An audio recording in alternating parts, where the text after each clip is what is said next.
Hi everyone, today we are going to be talking about Lesson 18 and we are going to be reading pages 251 to 255. So in our previous chapters we talked about how North America had American Indians already living there for years until explorers from Europe started to explore this land. And eventually people from Europe started settlements, like we read about Jamestown. That was the first settlement that was successful in North America. And slavery became a normal thing in North America. And we talked about how in Africa that was already a normal thing, but slavery made its way over to North America once they had some settlements. And this happened in the 1500s. So now we are going to talk about the late 1700s to 1800s. And this is after the American Revolution. So remember, way back then we talked about the American Revolution. So now we're talking about after what happened after the American Revolution. And North America has been free from Great Britain. So we're picking up from there. And so after declaring independence from Great Britain, Americans started to expand and want to get more land, but other people, like American Indians, already lived there. So in this chapter, I want you to focus on some of these questions. It says, as you read about each new territory, think about why the United States wanted the land. How did the United States gain control of each territory, and what happened to the people who were already living there? Because at this point, many different countries and people have been living in North America before Europe and before we took over the United States. So, the U.S. in 1783. So the American Revolution has ended, and we had the 13 colonies. But that wasn't enough land for more people coming over to North America. Everyone wanted to start coming over. They heard about these settlements and they wanted to live there. But 13 colonies, that's not a lot of land. That wasn't going to support the people who wanted to come over. So people started moving west, but several nations claimed territories that Americans wanted themselves. So this became a belief Americans thought, and they called them manifest destiny. So let's look at that definition. Manifest destiny. An American belief in the 1800s that it was the natural right of the United States to expand westward to the Pacific Ocean. So since the people that were in the 13 colonies, they thought since they already had that land started in North America, they thought it was their natural right to get the other land that people already owned. They thought that since they lived there already, they can expand westward and that land should be owned by them. And so this is what people call manifest destiny.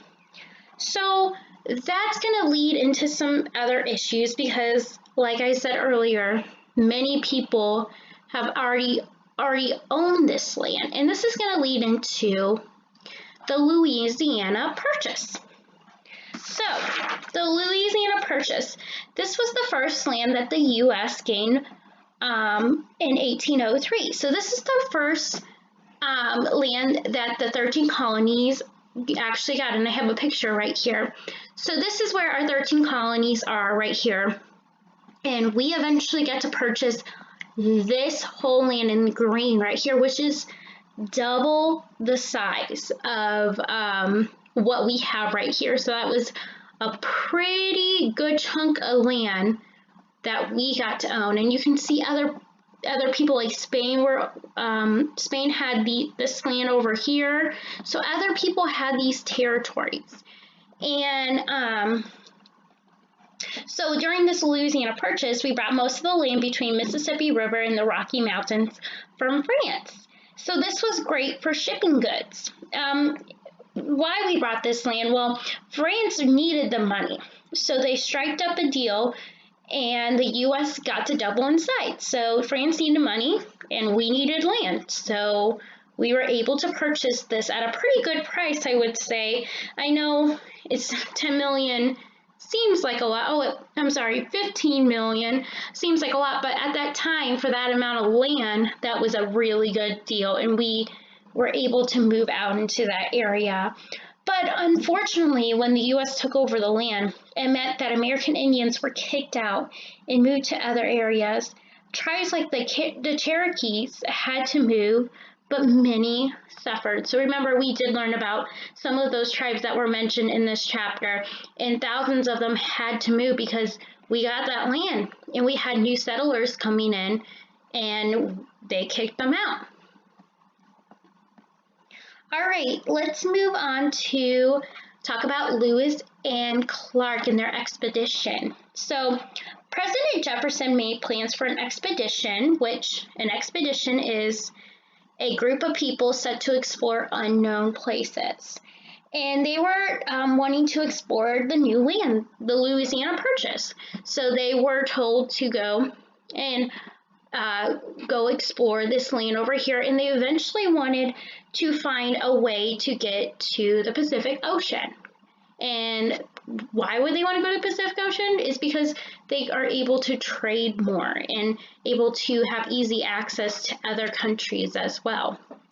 And Jefferson wanted to not only wanted Lewis and Clark to find a passage, but they wanted to explore the different lands on his way. And what did it say? It said that they wanted to take notes on soil, plants, animals, and American Indian tribes that came across in their travels. And they eventually met someone that we know as Sacagawea.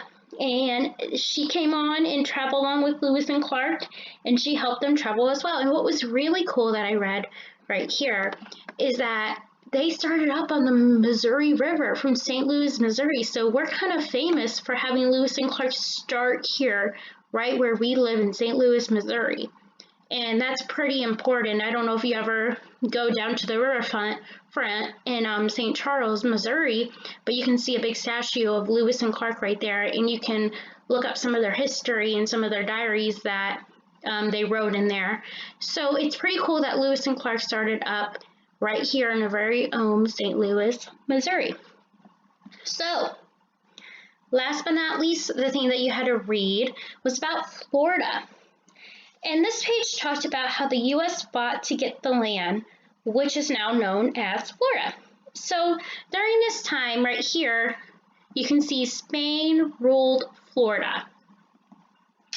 And this area was known for slaves being able to escape. So that means that a lot of people from Georgia, a lot of slaves from Georgia were